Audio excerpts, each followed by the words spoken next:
Bienvenidos, esto es Informe Extra.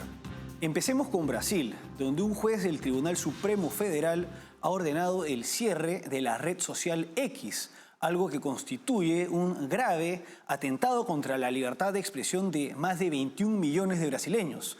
Esta medida recuerda a las aplicadas en países antidemocráticos como Venezuela, China y Corea del Norte. Vamos con el informe. Este sábado, el bloqueo de la red social X, propiedad de Elon Musk, entró en vigor en Brasil, tras una orden emitida por el juez Alexandre de Moraes del Supremo Tribunal Federal. La medida es un claro ataque a la libertad de expresión y el derecho a la información en el país sudamericano. Elon Musk criticó duramente al magistrado, calificándolo de pseudojuez y acusándolo de atentar contra la libertad de expresión. La libertad de expresión es la base de la democracia y un pseudojuez no electo en Brasil está destruyéndola por motivaciones políticas, afirmó Musk en un mensaje a través de la misma plataforma que ha sido suspendida. La decisión de suspender X en Brasil ha sido vista como un ataque directo a la libertad de expresión y a la libre circulación de información. La medida, impuesta por de Moraes, es un exceso de autoridad judicial y un peligroso precedente para los derechos democráticos en el país sudamericano. Musk no se contuvo en sus críticas y calificó a de Moraes como un malvado dictador disfrazado de juez, cuestionando la legitimidad y la imparcialidad del magistrado en su decisión. La suspensión inmediata de la plataforma ha dejado a millones de brasileños sin acceso a una herramienta clave para el debate público y la participación democrática.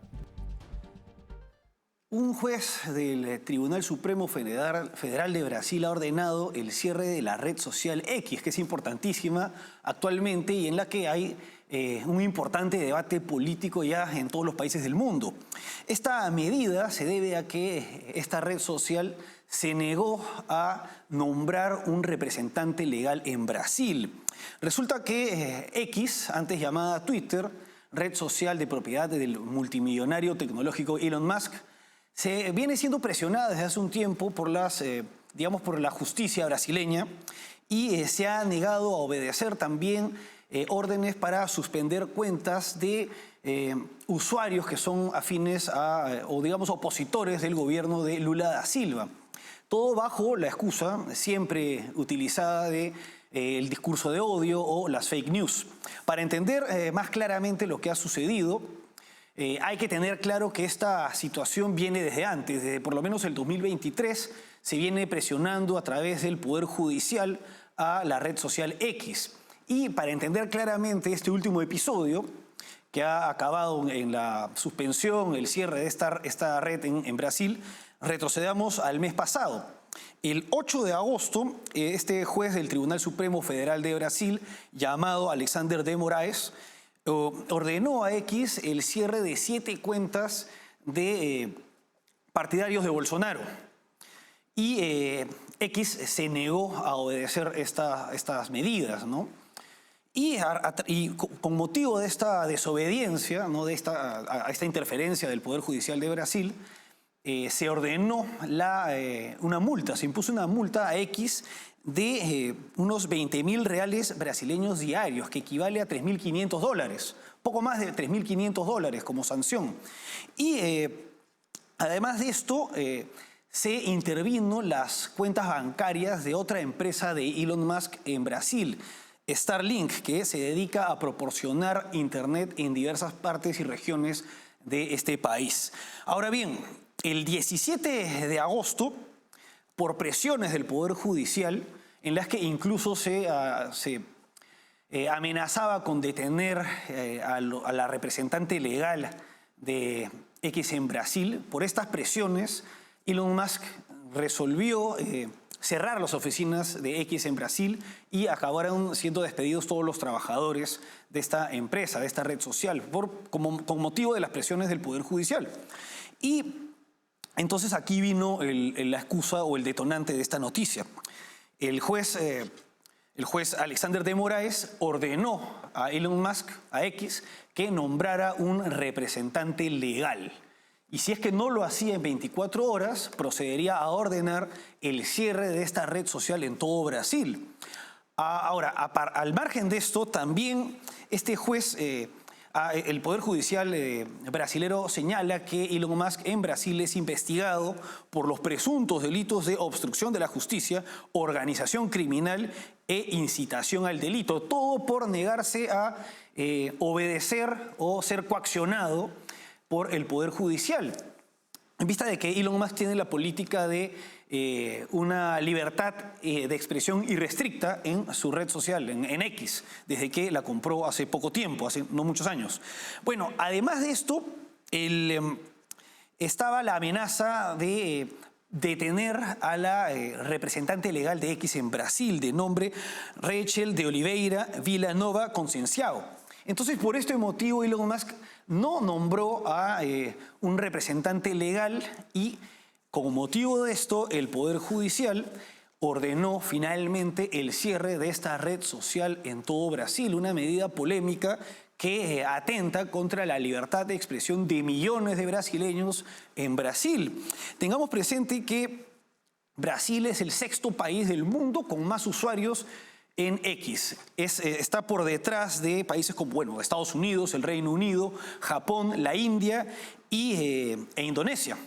Por otra parte, esta medida, esta orden del juez Alexandre de Moraes termina introduciendo al Brasil en el grupo de los países que atentan contra la libertad de expresión a través de la intervención y restricción de X. ¿Qué países están ahora junto a Brasil o con qué países se encuentra Brasil a partir de esta resolución? Bueno, está junto a la Rusia de Putin, la China de Xi Jinping, el Irán de los ayatolás, Corea del Norte, Turkmenistán y Myanmar, que es como ahora se llama Birmania.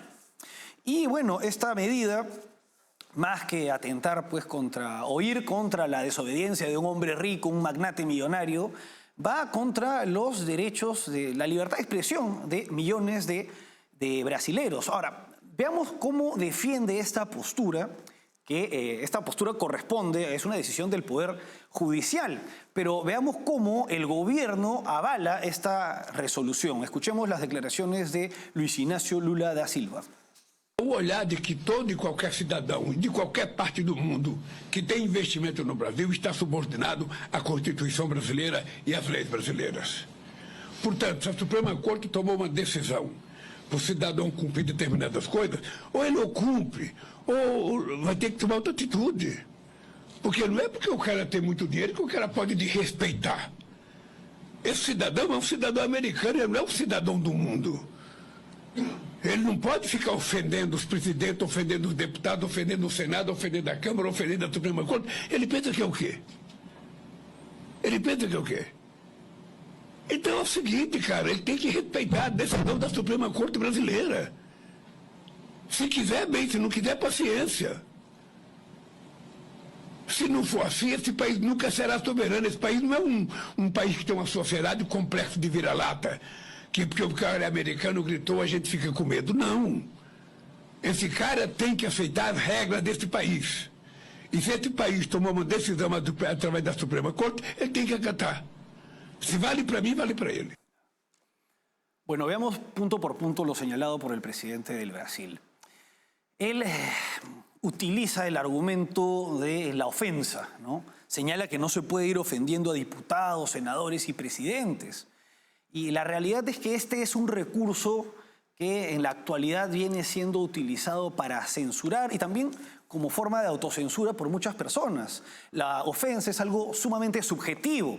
No es algo objetivo, pero es uno de los argumentos con los cuales Luis Inácio Lula da Silva valida y respalda la decisión de este juez que afecta los derechos humanos con motivo de la ofensa. Por otra parte, habla de la soberanía de Brasil, que tiene que ser respetada. Y efectivamente, la soberanía de todos los países tiene que ser respetada.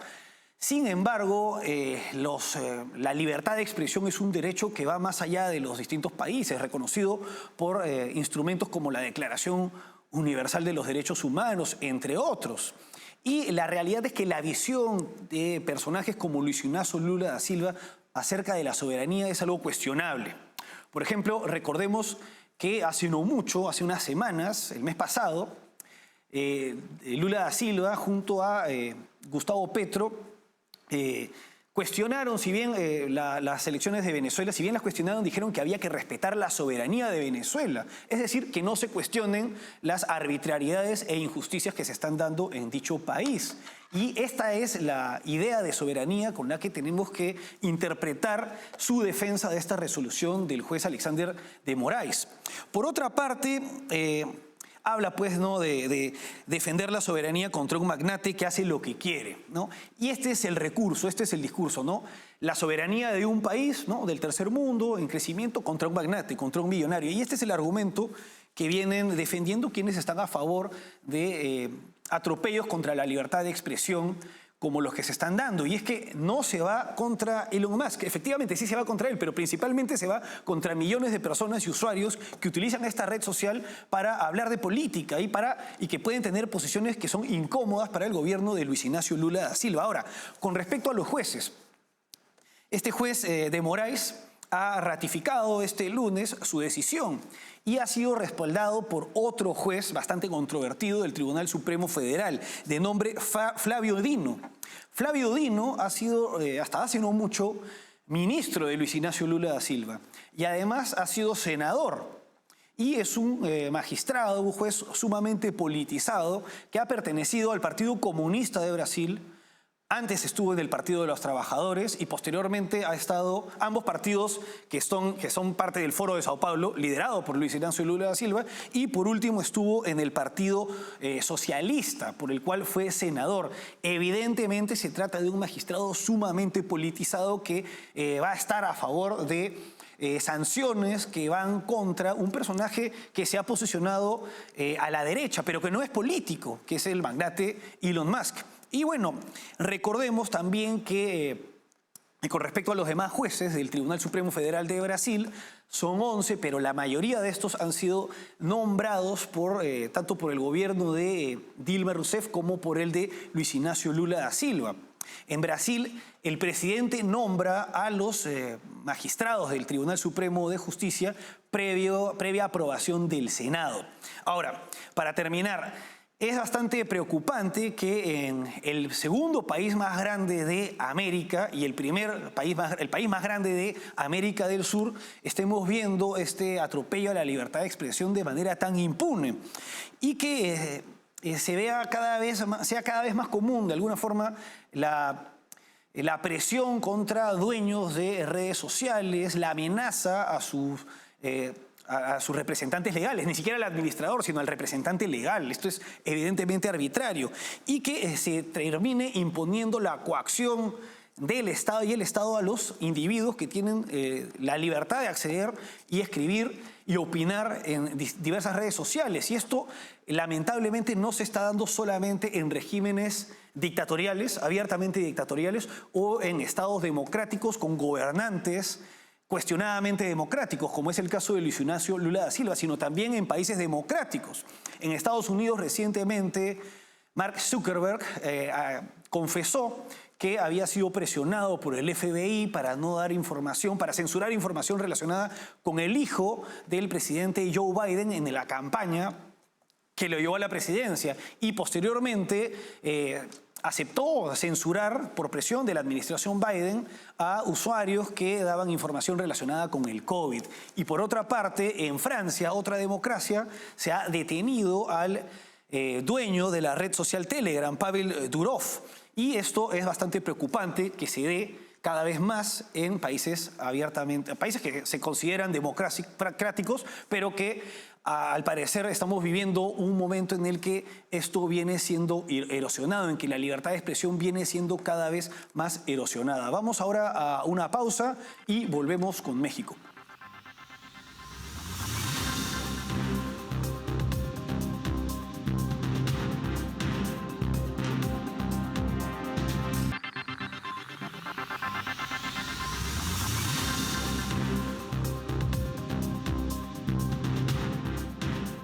Seguimos en Informe Extra.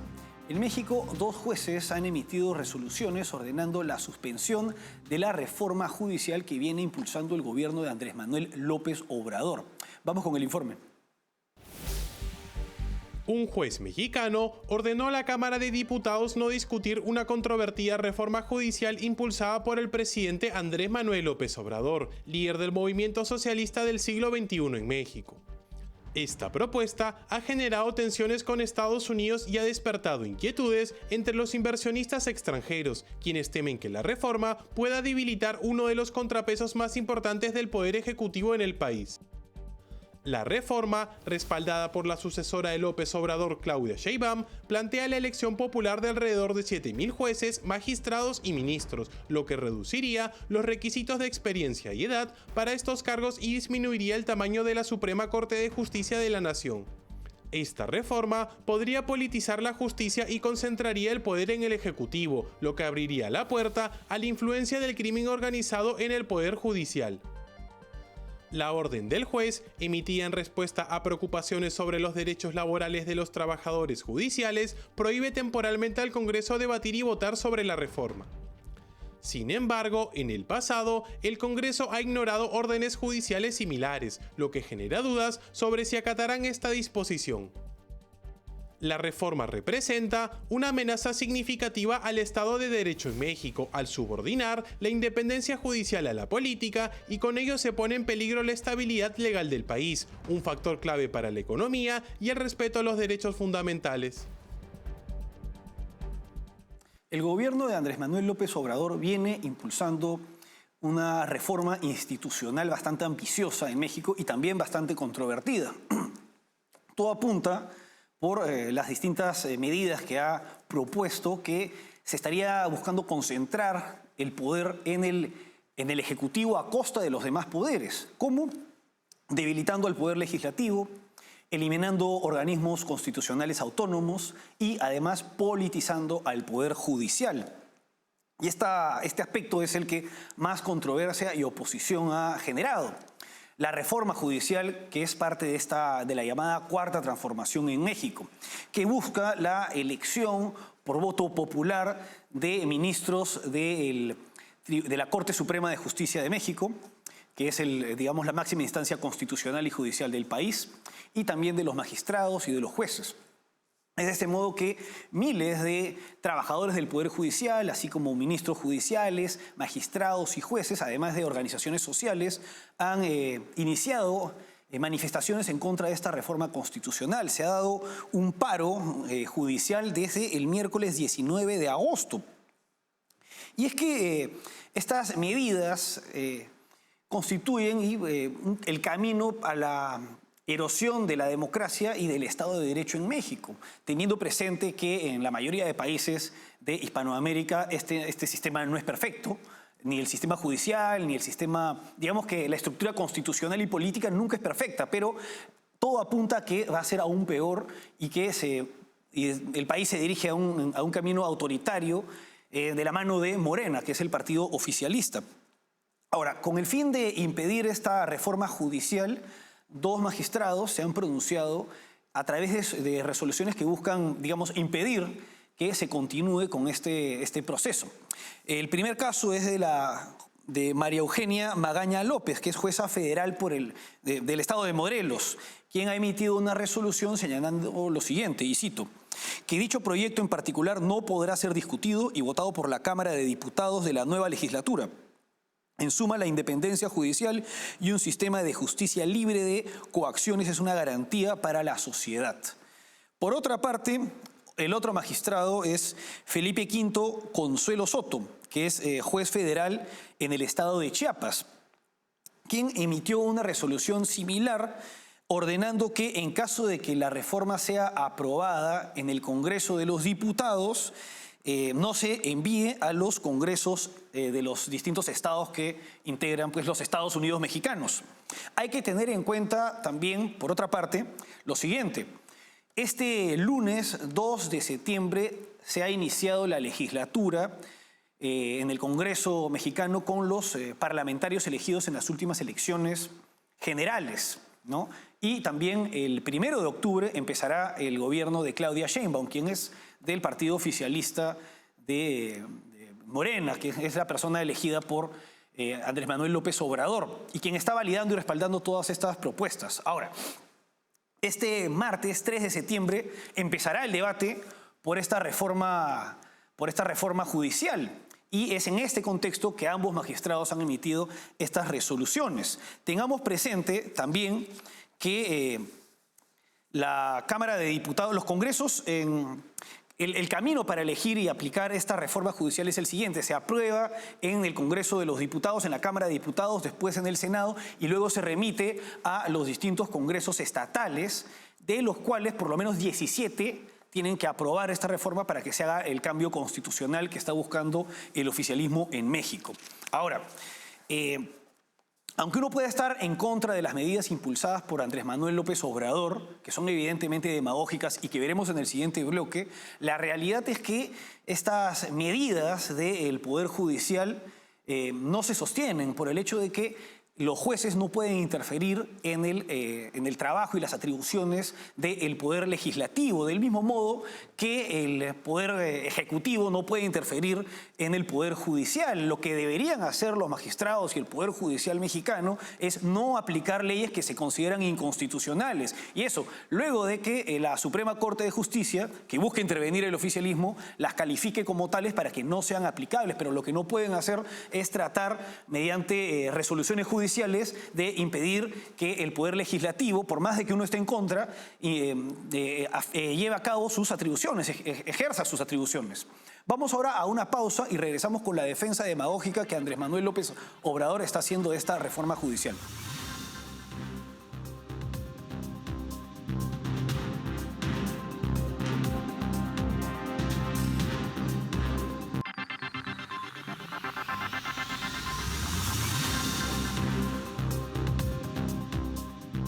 Seguimos en Informe Extra. En el bloque anterior pudimos ver cómo el gobierno de Morena en México viene impulsando una serie de reformas que apuntan a concentrar el poder en el Ejecutivo. Asimismo, hemos visto cómo, teniendo mayoría en la legislatura que acaba de empezar este lunes, pretenden iniciar una reforma judicial que no haría más que politizar al sistema de justicia mexicano, algo que ha generado bastante controversia y oposición por parte de diversos colectivos y de miles de trabajadores del sistema de justicia mexicano. Ahora veamos cómo Andrés Manuel López Obrador defiende a través de la demagogia su reforma de justicia. A ver, que levanten la mano los que piensan que es mejor que a los ministros los elija y a los jueces, el presidente y los senadores. Que levanten la mano.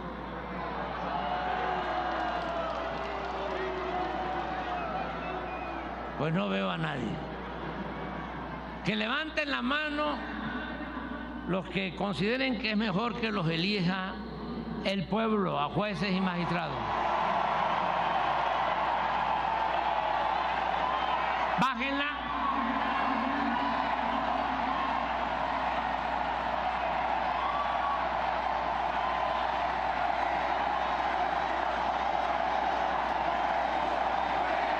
Abstenciones.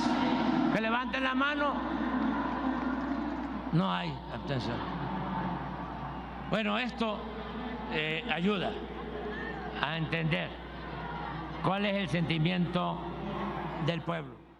A Andrés Manuel López Obrador la demagogia se le escapa por los poros. Es demagogo todas las mañanas en su programa matutino conocido como Las Mañaneras, pero en este discurso va mucho más allá. Apela ya directamente y abiertamente al sentimiento de sus partidarios, al señalar, pues, como si fuera un profesor de inicial, que levanten la mano. Y más adelante habla y señala que esto ayuda a entender cuál es el sentimiento del pueblo. Y es que, efectivamente, Andrés Manuel López Obrador apela al sentimiento. No importa la verdad, no importa la historia, no importa la teoría política, importa el sentimiento. Y es que está buscando, a través de este discurso demagógico, sustituir la democracia representativa por la democracia directa, que es el sistema que existía, pues, en las polis griegas o en los pequeños cantones suizos, pero que en la realidad su imposición no necesariamente conduce a que se imponga, pues, la decisión de las mayorías, sino de quienes conducen demagógicamente a las mayorías, a los demagogos como él, quienes buscan concentrar el poder. Más adelante, en este mismo discurso, habla de la democracia en Estados Unidos, que en Estados Unidos surgió la democracia cuando los jueces fueron nombrados por el pueblo. Sin embargo, la democracia en Estados Unidos surge, digamos, a partir de la revolución de las 13 colonias y se establece finalmente en 1788, que se ratifica su constitución y que entra en vigencia en 1789, una constitución que establece un sistema que es el primer sistema de democracia moderna, con separación e independencia de poderes, algo contra lo que algo que es contrario, digamos, a las medidas y a la propuesta que viene impulsando el gobierno de Andrés Manuel López Obrador. Un discurso bastante interesante para analizar, pero que al margen de ello resulta bastante preocupante para quienes vivan en México. Hasta aquí, Informe Extra. Gracias por acompañarnos.